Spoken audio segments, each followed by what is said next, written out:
Hi, I'm Baron Gus and I'm a product specialist here at JR. Today, I want to introduce you to JR's innovative serial communication system, XBus. By employing XBus in your model, you can simplify your radio installation, make your model safer, increase performance, and use your time for flying instead of setup. And for those of you who fly complex or large-scale aircraft, our new line of XBus compatible components can actually save you money. Traditional RC systems have always consisted of a receiver, a battery, and servos. The connections have always been made by plugging corresponding servo into one of the appropriate channels and then adding the power. In contrast, XBus allows you to have the same connectivity without worrying about employing large bundles of wire or trying to chase down RF glitches and problems. The XBus protocol takes transmitted information received by the XBus-enabled receiver and it codes it into efficient serial information. It's then sent along its way in what is basically your own local area network within your aircraft. Along the system, you simply plug in XBus decoder, and then the information is decoded back into information your servos understand, but not before applying specific characteristics like direction, travel endpoints, and neutral. Each servo can be tuned independently from each other, eliminating devices such as matchboxes. Understanding the XBus system is easy once you understand some of the basic concepts behind it. First, as with all RC systems, each function or channel has a number associated with it. For example, the throttle channel is number 1, then followed by 2 for aileron, 3 for elevator, and 4 for rudder. We refer to this as the main ID number. Next, it's possible to control up to 4 servos per channel under each main channel. For example, you may have 4 servos mechanically ganged together to control a very large rudder on your giant scale cub or extra. In this case, the rudder channel is still number 4, but associated with it are 4 sub-servos named appropriately 4-1, 4-2, 4-3, and 4-4. These second numbers we identify as sub-IDs. Let's take a look at the various components of the XBus system and get an overview of their specific application. First, the XBus-enabled transmitter. For our purposes today, we are using the new XG14 with built-in XBus capability. Not only does this transmitter work within the XBus protocol, but unlike other serial bus systems in the market, the JR system is the only one that allows you to program your system wirelessly. Just simply log into your XBus transmitter and the adjustments are yours. And the good news for anyone who currently has an XG series transmitter like XG6 or XG8, you'll soon be able to upload a software update that'll allow you to use the XBus system within your radio as well. Next is the XBus-enabled receiver. This receiver can be utilized either by a standard receiver with its own internal bus system, or you can simply plug in one of the XBus serial cables and their components and have your full network available. A very important thing to realize and note, you can plug in an XBus serial cable into this receiver as well as servos into the individual bus ports, allowing you complete flexibility. The basis of the XBus system is to deliver power and information throughout the serial network. This is achieved using XBus dedicated components like our HB6 or heavy-duty center hubs. Here is our PWM single port connector to be used when only one servo is needed.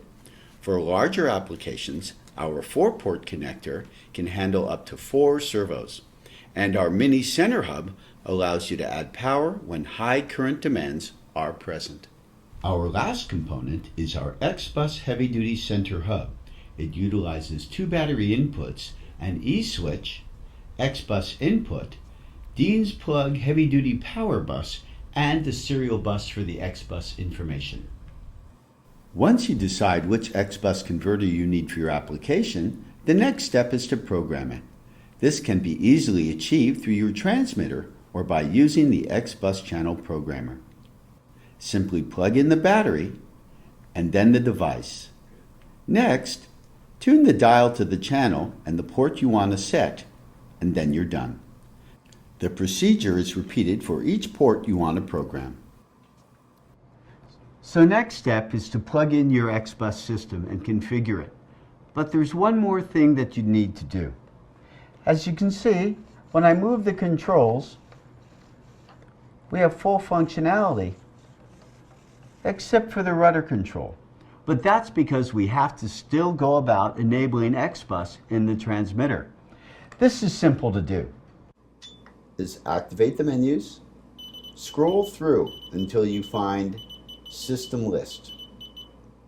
Activate System List and then scroll through again until we come across XBus.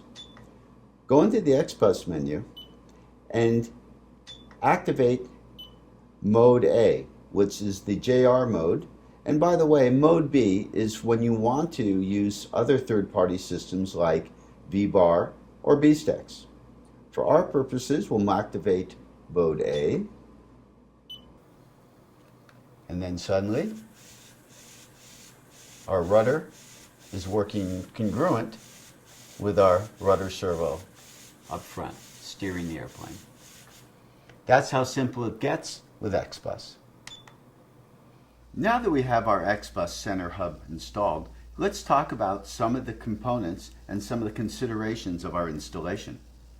In our complex aircraft, we know we have 4 servos on each wing, 2 servos running our elevators, and 2 servos running our rudders. For the sake of this illustration, I've set this airplane up as a flapper-on airplane. So not only can I move left or right, but we can drop the flaps as well. We have a throttle servo up front. We have our rudder servos in back and our elevators. So, talking a little bit about the components we've used thus far, we have an XBus center hub. We have our converters for 4 servos on each wing.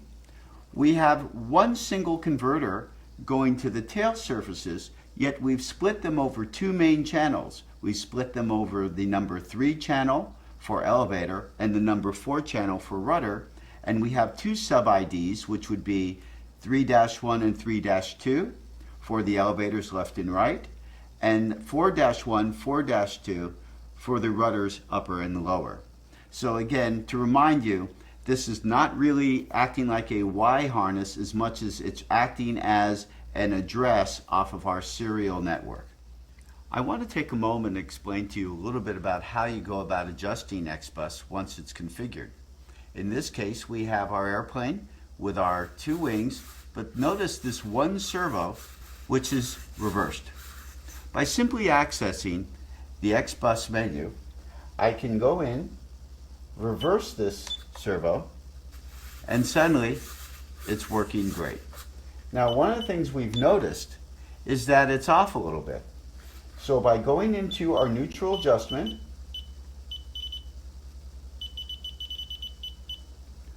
we can then start to make very small changes and fine-tune that control surface so it's now perfect. Thank you for joining us today. We hope the time you spent with us has been worthwhile and you learned more about how you might apply XBus to your next model. If you have further questions, check out our website at jrpropo.com.